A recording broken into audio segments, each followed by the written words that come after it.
More than 15,000 people are confirmed to have died in the disaster, but the real figure is expected to be around 23,000, with more than 8,000 still missing. The World Bank has estimated it could cost Japan up to $235 billion to recovery. The disaster has already pushed the country back into recession.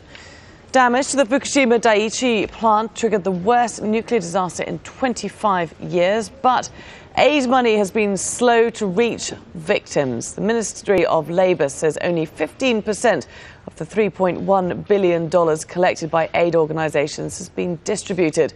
Marga Ortigas explains. Encouraging Japan to rise up, a song written especially after the March 11th earthquake and tsunami. For these people driven from their homes, this concert against a now calm ocean backdrop in a hotel turned evacuation center is a rare break from their difficult reality.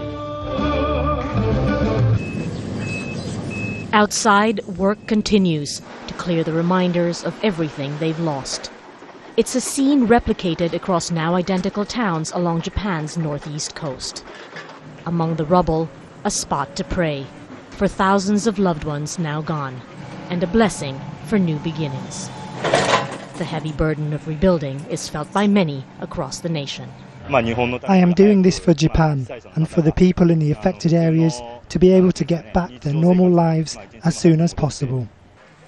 But normal is now a distant memory for 63-year-old YOSHIE Watanabe. She's been living in this school gym since March. While waiting on temporary housing, she passes the time mending donated clothes for fellow evacuees.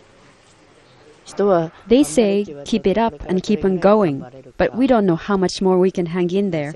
Although I'm grateful for each word of encouragement, I have a lot of anxieties. Anxieties that now include growing tensions among the evacuees themselves over spots in temporary housing. Not wanting to live off donations for much longer, it's really work and money they need, they say, so they can stand on their own again. But it'll be a while before anyone here can really do so. There are still many areas along Japan's northeast coast that look like this. Here, only 15% of the debris has even been cleared. The work is slow, and local governments are still deciding whether reconstruction should even be allowed in the devastated parts. But the perceived mishandling of the post-disaster situation has the national government itself on shaky ground, with the Prime Minister at risk of being replaced soon. And all this while the nation also grapples to contain a damaged nuclear plant that continues to spew radiation. So as patience begins to wear thin, they take their breathers where they can.